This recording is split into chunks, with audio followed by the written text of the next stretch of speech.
Hi you guys, this is Nicole from My Carolina Garden. I garden in Zone 8A in coastal North Carolina, right at the bottom of the state. So one of the reasons why I get attracted to watching certain garden YouTubers is because they inspire me in some way. Maybe they have like an inspiring setup, something that I feel like I can have and I want to see how they do it and how they put things together so I can do the same. Maybe it's a setup that I will never have, but I just want to admire what they've done.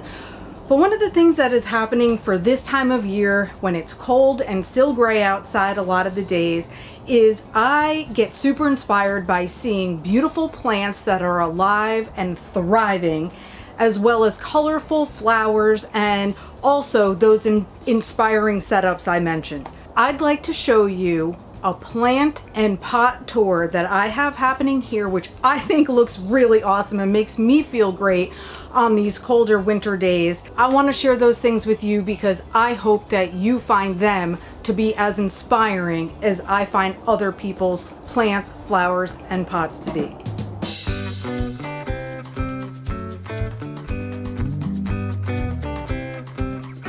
Now, the purpose for my greenhouse, as I've mentioned in the past, was really about overwintering my plants. We spend a lot of money on our plant and flower inventory every single year, and my greenhouse was sort of like going to be my safe space where I could keep everything. So I'm able to save a lot of money by keeping my plants alive over here. So let me show you some of the things that I have. We'll start with this very awesome and adorable planter. So this guy I got secondhand, and it was pretty inexpensive for what it is, with its cute little metal handles and its old school style. I love it so very much. And my daughter is into older looking things like this, things that we feel like we might find in Greece or Italy. So this was a must have for us. Well, inside of it, it looks like a shaggy, adorable looking plant, but what it actually is little baby pups from my very large golden sword yucca. So that's what this is inside here. This adorable planter was a coffee can.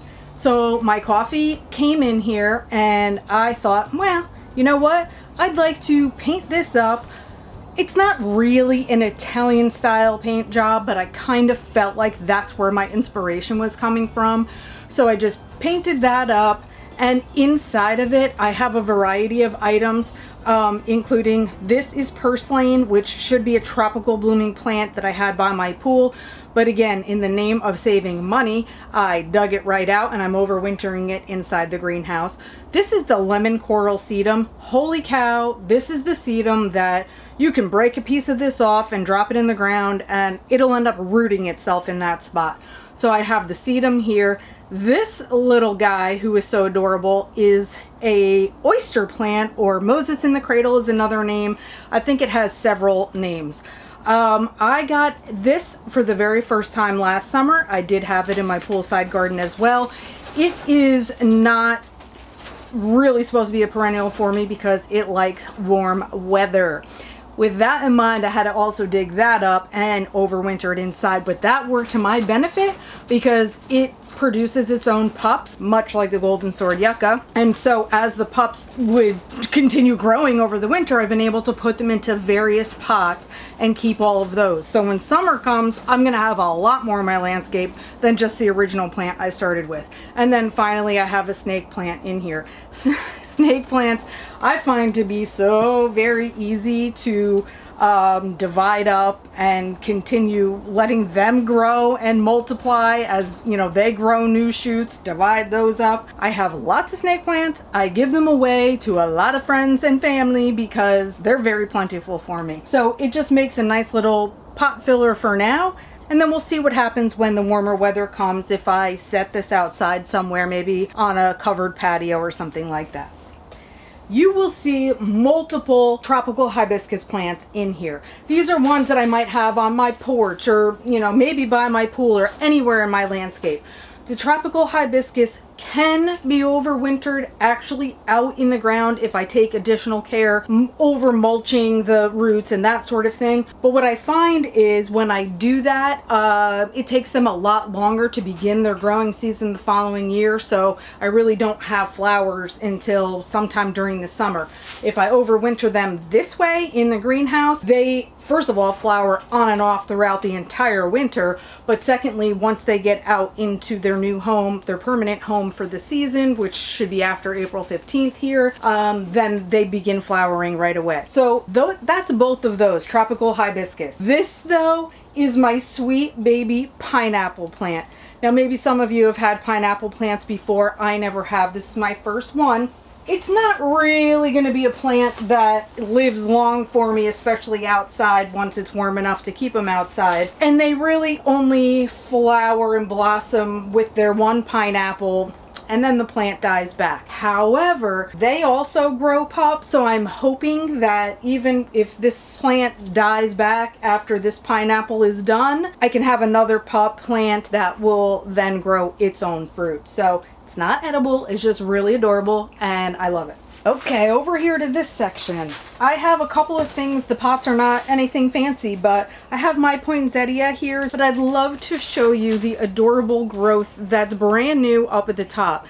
It's so sweet and so pretty, and I love having the red, and of course it still has snowflakes because it's still winter.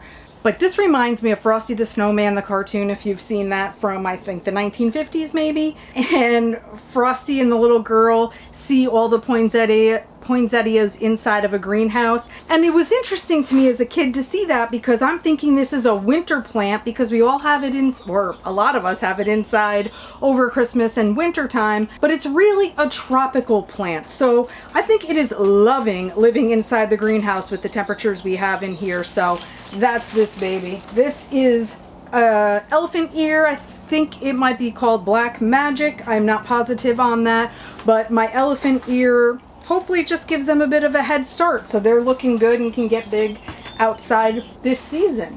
This is the tropical hibiscus. I know you couldn't see the flower before, but this is the only one I have now, but I have many flower buds on this particular plant.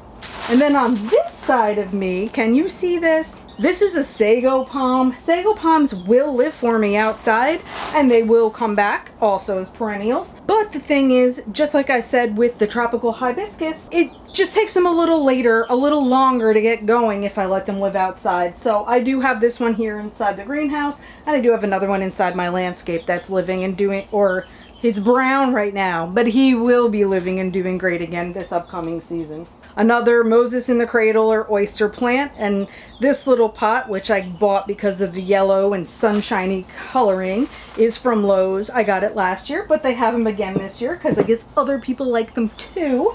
And in the back is one of my biggest pots that has cordyline in the middle.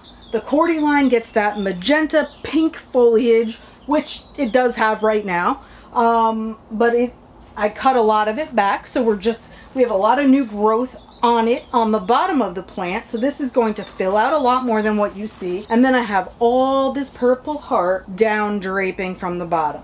The purple heart is, oh my gosh, an amazing grower for me. It's perennial. It's sort of a succulent style plant. It's very fleshy, holds a lot of moisture inside of there. And it's the type of thing that you could just break this off, stick it in water or in soil, and it will root for you either way. With that in mind, I have it inside flower pots. I have it inside jars of water.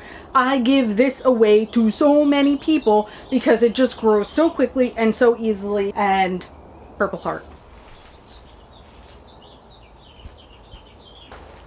As we get into the more backside of the greenhouse, this is one of my favorite spots. I got to use my kneeling pad over here. So first of all, I have another coffee can because I can't resist it. I think if you could paint up your own pots and have like just little cool, fun, interesting designs, why not? So this one has all succulents in it if I'm considering the purple heart to be a succulent, and in this case I am. So I just have other little goodies here as well. So that's that. I'm going to set that back a smidge so that you can see two kinds of Diplodenia I have back here. I have overwintered Dipladenia before. That is this as well as this. Maybe I should go on the other side so I'm not blocking it as much.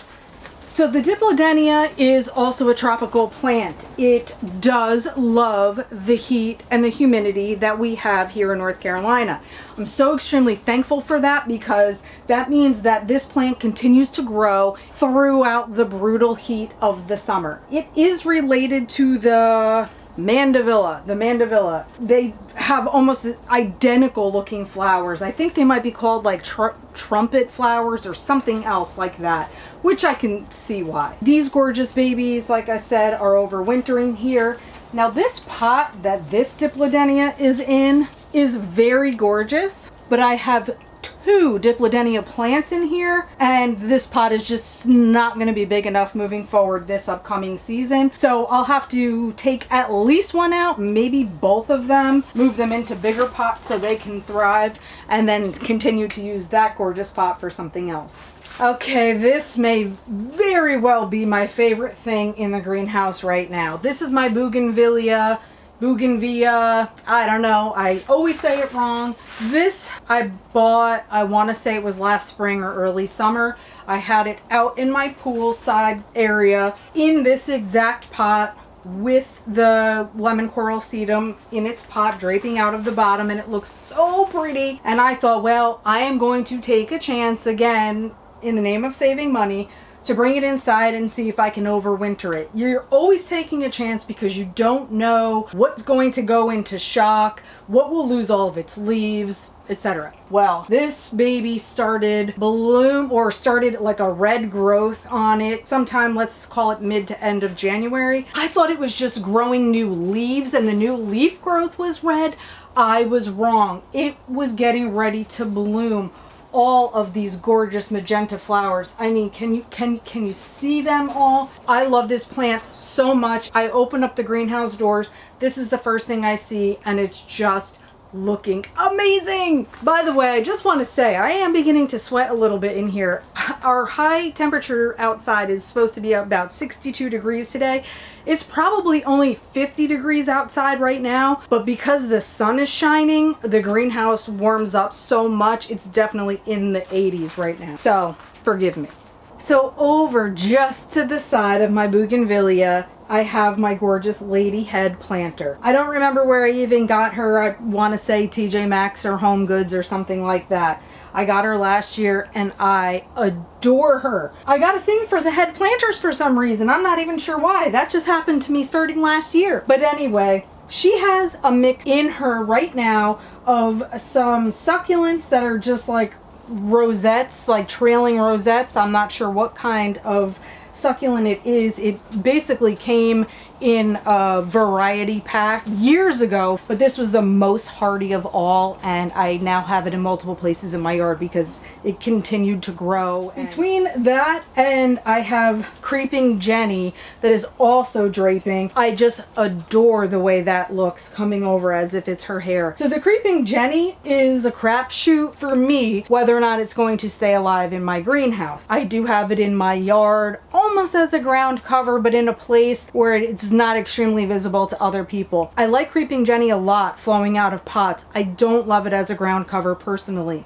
In the back, that pot is also the cordyline in the center with the purple heart draping down, just like the other one I showed you over here. These begonias I had actually purchased as clearance annuals last year. Well, I grew them in this pot, and again, I thought, let me just take a chance on overwintering them and see what happens. It turns out they are overwintering nicely, and I have also taken cuttings of the stems and I'm propagating those in water, so I'm able to make even more from the clearance plants that I bought. And then of course I have another tropical hibiscus over here. This one looks the best out of all of them, I have to say. This peach tropical hibiscus probably is the best looking hibiscus that's in the greenhouse right now. Hibiscus can go through times of a little bit of stress in here where we get some yellowing leaves that drop off, but then they regrow. I also have lots and lots of buds for new flowers on this plant. So there's a lot of greatness about it, but my hibiscus are definitely susceptible to getting aphids in the greenhouse. Now last year, it was the first year I had a greenhouse, and so I didn't know all the things that I didn't know. And one of them was I didn't know about protecting my hibiscus from aphids. I have had some bugs this year. I do use diatomaceous earth to try to keep those bugs at bay, and it is working compared to what I had to go through last year. Holy cow, I don't even want to tell you how disgusting that was. I just moved this over to here so we could hopefully get a good view without the sun blaring too much in our faces. So this gorgeous concrete planter was given to me by somebody. Thank you. And I have some Autumn Joy sedum that's at the top here, which is a perennial for me, also a succulent style plant. It is also starting to grow out in the garden right now. And more of the lemon coral sedum. As you can see, I have lots and lots of it because it's so easy to grow. And then in the other side of my planter is simply the cones from my magnolia tree. The magnolia tree drops these cones. I believe that's where the flowers once were, but I could be wrong. They have some seeds in them as well when they drop. I don't know a ton about magnolias, but I happen to have a tree that's very, very, very big. Anyway, so that's just in here as a pot filler right now because it's winter. So those will come out and something else that's new and fun will go in there for the upcoming season. This right here may not look very great because I dug it out of the ground right before it got too cold for it to survive. This is my most favorite canna lily. This canna lily has the variegated foliage with the red in it, which I adore. So this one is going to be awesome this upcoming year, but again, the reason why I did this, it comes back for me as a perennial, but I want it to get an early start so I can have blooms much faster. So canna lily. This baby right here is a pygmy date palm. Once again, these like temperatures that stay really, I think probably below 50 is not what they want. I have tried to overwinter them outside and it has not worked. So I do overwinter my pygmy date palms inside a greenhouse, or they also will live inside the house as well.